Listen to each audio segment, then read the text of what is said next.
Merci.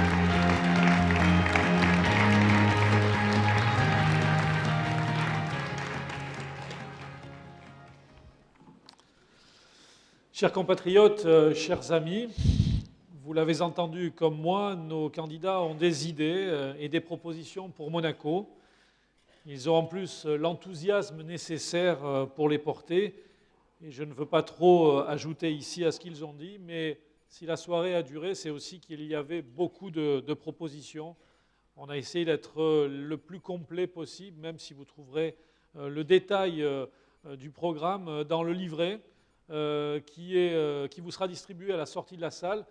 À noter que c'est pour cette campagne électorale le premier livret de propositions écrit, puisqu'on en attend un autre depuis très très longtemps, mais il tarde à arriver.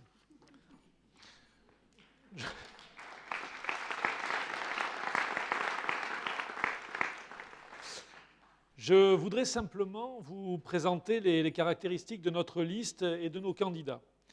La première caractéristique de notre liste et de nos candidats, c'est l'humanité. Ça peut paraître banal, mais c'est essentiel quand on s'engage en politique. Vous l'avez entendu, nos candidats sont préoccupés par le sort des plus fragiles, des plus exposés, par les situations de vie difficiles ou complexes.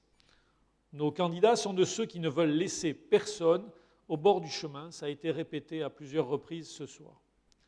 Notre principauté vit par sa cohésion. Parler de priorité nationale, c'est parler de solidarité nationale. Les personnes âgées, les personnes dépendantes, les handicapés, les jeunes qui arrivent sur le marché du travail, l'éducation des enfants, ce ne sont pas pour nous des thèmes de campagne, mais des thèmes de vie commune. Tous les jours, dans leur activité professionnelle, dans leur vie personnelle, nos candidats y sont confrontés. Ils n'ont pas découvert les sujets du logement, de la famille, des droits de la femme, du handicap, le temps d'une campagne. Ce sont chez eux des préoccupations anciennes et concrètes auxquelles ils réfléchissent depuis longtemps. Je le répète, notre liste est une liste à visage humain. La deuxième caractéristique de notre liste et de nos candidats, c'est la compétence. Chaque jour, je suis impressionné par la rigueur et la précision de nos candidats. J'ai pu constater, depuis le début de notre campagne, à quel point chacun de nos candidats connaît ses sujets.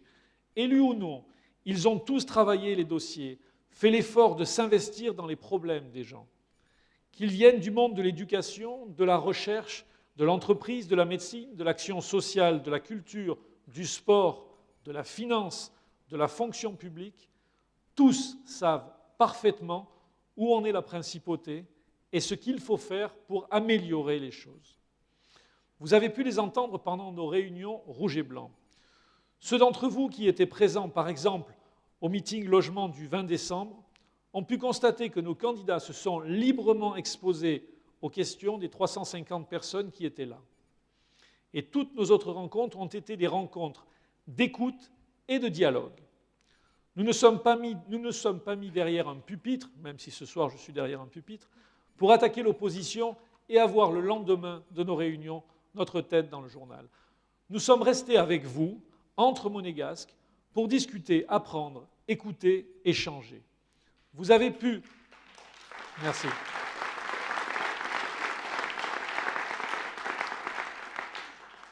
Vous avez pu entendre des candidats informés, pointus, experts de leur sujet. Ce soir, c'était encore plus visible.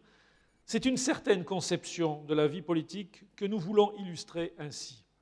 C'est pour cela aussi que nous évitons les slogans racoleurs ou les fausses bonnes idées, comme ce fonds souverain dont l'opposition se gargarise et qui n'a aucun sens, ça a déjà été dit ce soir, et en particulier ni juridique ni financier. Ne vous laissez pas attraper par ces effets d'annonce.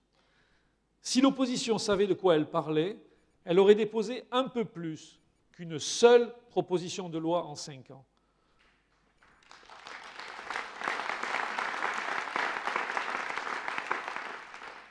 Le conseil, c'est ne vous laissez pas entraîner au bal des arrogants. Ici, à l'Union monégasque, nous ne nous payons pas de mots, nous travaillons dans la rigueur et l'exactitude. Et surtout, nous travaillons avec modestie, dans l'intérêt du pays et des Monégasques.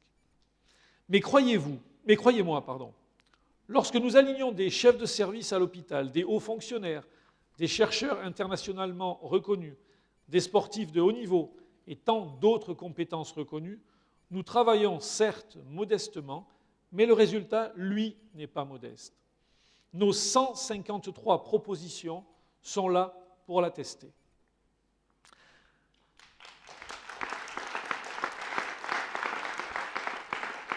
Je crois que tout le monde est fatigué pour applaudir, donc économisez-vous.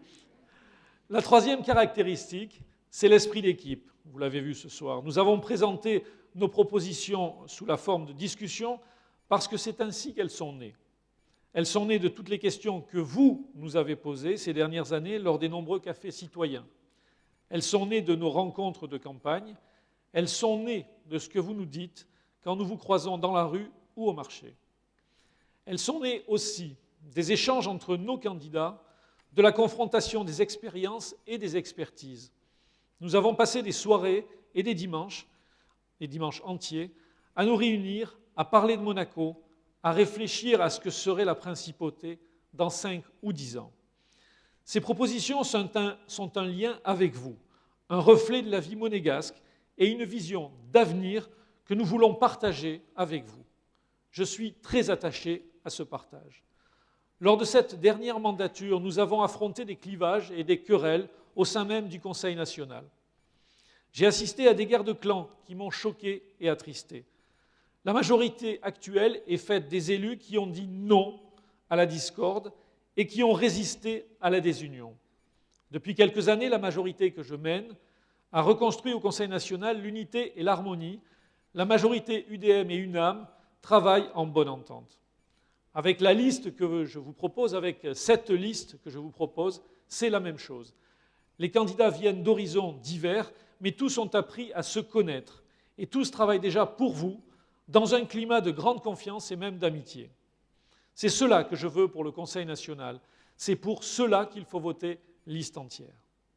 Je ne vais pas vous faire de nouveau le couplet sur le spectacle donné par l'opposition. Je crois que tous ici, nous savons que les querelles d'hier sont encore brûlantes, que l'intérêt personnel les a mises pendant un temps sous le tapis, mais qu'elles ressurgiront dès le lendemain de l'élection et mettront le Conseil national à feu et à sang et en situation de blocage.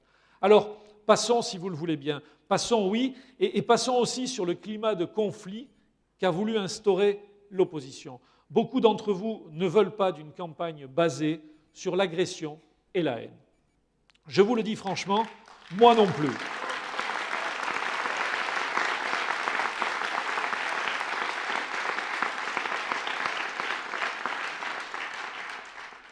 Tous ceux qui me connaissent savent que c'est le contraire de mon tempérament.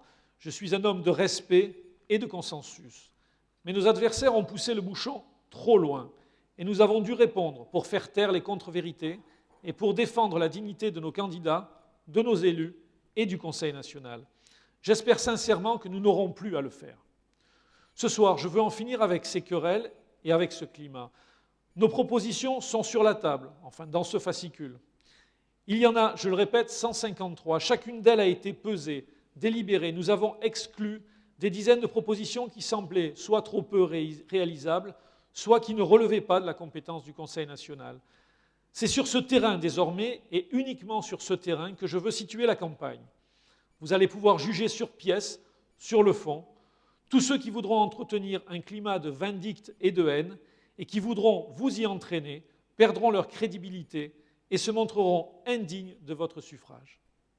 Ce soir, chers amis, chers compatriotes, nous vous présentons à vous dans la sincérité et la transparence. Malgré les attaques et les agressions, nous n'avons jamais perdu de vue notre seul objectif, qui est de vous proposer une vision pour Monaco. La meilleure garantie que nous ferons ce que nous vous annonçons aujourd'hui, c'est notre bilan. Aujourd'hui, des livraisons de logements sont programmées au-delà de cette mandature. C'est une première dans l'histoire du Conseil national. Je vous le redis, 413 appartements neufs seront livrés jusqu'en 2014, sans compter donc les appartements qui vont être libérés, rénovés et reproposés à la location. Nous avons facilité, oui, je crois que c'est important,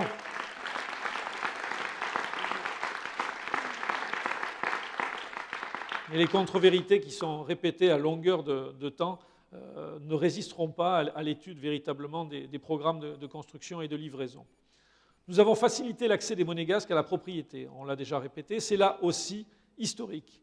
Notre bilan parle pour nous, nous sommes la majorité qui aura fait le plus pour le logement.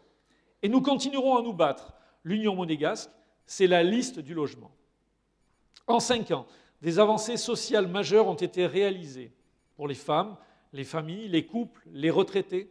Nous avons pris en compte les plus fragiles, comme les personnes dépendantes. L'Union monégasque, c'est la liste du social. Nous avons défendu Monaco dans tous les cercles internationaux, contre des attaques et des tentatives de normalisation.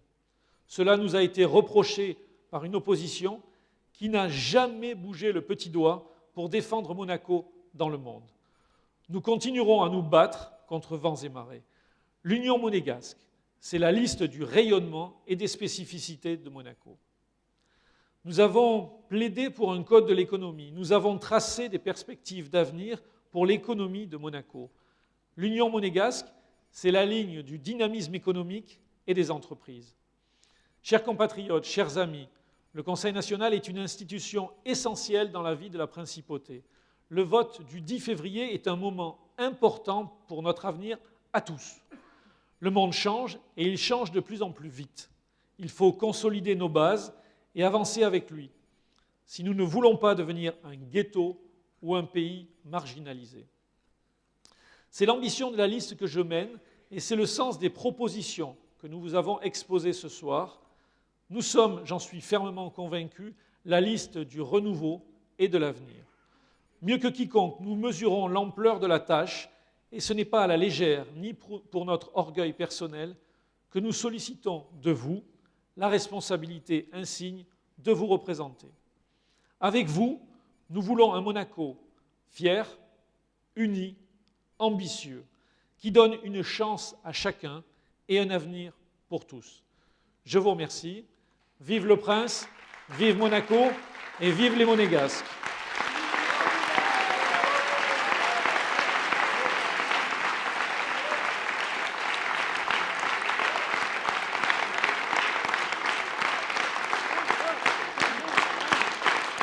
Merci à vous.